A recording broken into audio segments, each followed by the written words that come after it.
Bueno, el día de hoy vamos a realizar un taller con las compañeras líderes del PRD en el caso de este estado de Veracruz, en cumplimiento de las obligaciones que tenemos para garantizar el empoderamiento de las mujeres a partir de lo que exige el Instituto Nacional Electoral. Hace muchos años modificamos las reglas de fiscalización del INE, entonces era IFE, para dedicar un tanto por ciento del presupuesto que dan a los partidos políticos para la formación de las mujeres en los partidos políticos. Y este taller tiene ese cometido.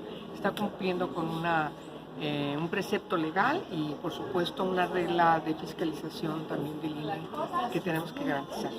¿Solamente es para militantes del PRD? Sí, es para mujeres militantes del PRD. ¿Cuántas estarán asistiendo en este? Pues mire, son compañeras dirigentes, me da la impresión de que son alrededor de 100 compañeras, 70 compañeras. ¿Sabes si vienen en representación de diferentes puntos del estado o todas son Sí, locales? no, todas vienen de diferentes puntos del estado. Esa es la intención. ¿Y forman parte de la infraestructura del PRD? Forman parte de la infraestructura municipal, principalmente del PRD en el estado de Veracruz. Y entonces lo que nosotros tenemos que hacer y formar es en la materia de derechos humanos de las mujeres, la perspectiva de género y, por supuesto, la igualdad sustantiva. ¿En otros estados se está dando también? En todos los estados lo estamos dando. En todos los estados. Y bueno, ¿cómo va avanzando esto de la igualdad de género, por lo menos en el PRD? Mire, está avanzando al grado de que fuimos impulsoras tanto en la Constitución, en el artículo 41, cuando yo fui senadora en la legislatura pasada, impulsamos la paridad en el artículo 41 constitucional. Y ahora esta legislatura siguió ese curso al tener una muy importante presencia, casi del 50%, tanto en el Senado como en la Cámara de Diputados. Logramos impulsar la otra parte que se había quedado en ciernes, que es garantizar la igualdad sustantiva, la paridad, no solamente para quienes compiten en los congresos locales o el Congreso de la Unión, sino también en la integración de los gabinetes, en la integración de las fórmulas para sindicaturas y regidurías en los municipios. Tiene que haber mitad mujeres compitiendo en las alcaldías de todo el país. Incluso también el avance obliga a que en el Poder Judicial también vayan destacándose cada vez más mujeres hasta lograr el 50% de presencia de juezas y magistradas en el país. ¿Sigue habiendo resistencia a pesar de todas las leyes? Muchísima resistencia. Es un asunto estructural. Si no lo entendemos, que hay que hacer modificaciones de raíz, estructurales, en la sociedad, en el derecho, en la forma como se gobierna, pues va a ser muy difícil poder entender y explicarnos por qué las resistencias. Claro que sí. Recordemos que las mujeres estamos circunscritas al ámbito privado, al ámbito doméstico. Todavía apenas hasta la mitad del siglo pasado las mujeres empiezan a votar en México. El derecho de las mujeres a votar prácticamente en todo el mundo se logra un gran avance justamente a partir de los 40, 50, 60 en todo el mundo, de tal manera que no solamente es un problema que se vive en nuestro país, en Latinoamérica, sino que se vive en todo el mundo. Es un asunto de la humanidad. Las mujeres tienen que ser reconocidas en igualdad de condiciones que los hombres y reconocérseles también su derecho a estar en las decisiones, en los puestos de poder. ¿En qué poder hay más rezago? Yo creo que el poder que observamos más es el que tiene que ver con la administración pública, es decir, quienes llegan a los espacios, sobre todo los gabinetes en los municipios, las alcaldías y en el ámbito local. A veces a quienes integran en los gabinetes son personas muy alineadas al gobernador o al presidente municipal, y entonces no hay condiciones de que puedan desarrollar realmente una política desde la perspectiva de género como tiene que ser. De tal manera que tenemos que remontar que solamente se nos diga, pues yo tengo 50% mujeres y 50% hombres, pero a la hora del trabajo concreto, en la gobernanza no se observa que haya una política desde la perspectiva de género que logre resolver los problemas de desigualdad social que hay en la sociedad, ¿sí? Allí me parece que es donde tenemos más resistencias. ¿Dónde hemos avanzado más? También hay que decirlo, hemos avanzado más en la educación.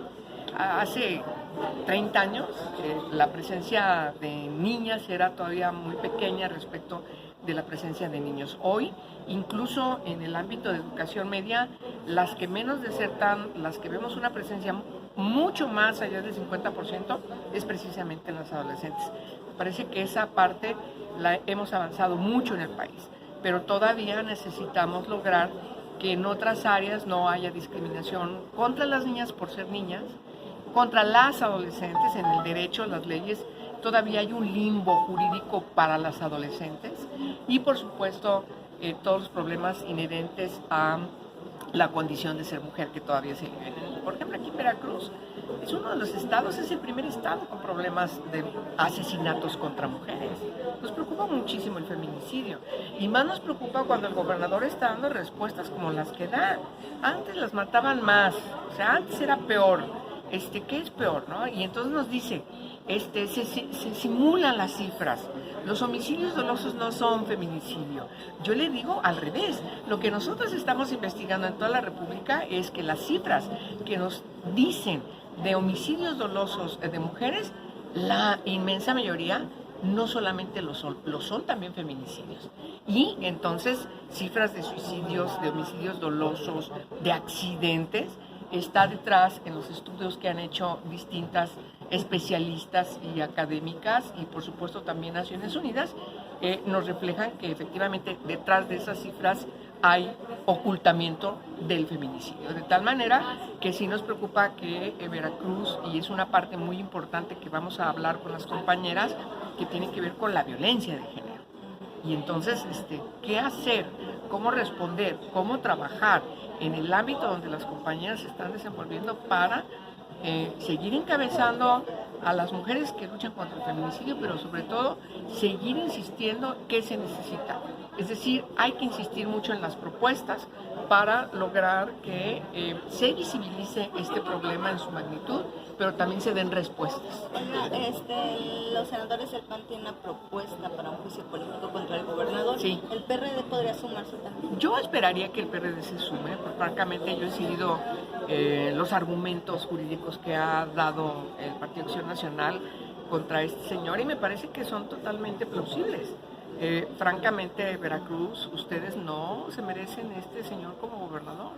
Necesitan ustedes avanzar a tener un gobernador que realmente se responsabilice con la sociedad veracruzana y pues no cometa todos los errores que estamos viendo todo el tiempo. O sea, me parece que ni en la peor época del priismo observamos lo que vimos, que pensabas que ya se había quedado en la historia ese tipo de tratos, de triquiñuelas como lo que hizo con el fiscal. Entonces, francamente, nos parece que sí están ante una situación compleja y, bueno, pues problemas que antes se tenían más o menos con cierto gobierno, con mucha preocupación. Yo trabajo muy cerca de las organizaciones de desaparición forzada porque yo impulsé la ley contra la desaparición forzada y pues he visto cómo han estado trabajando, pero ahorita hay un retroceso.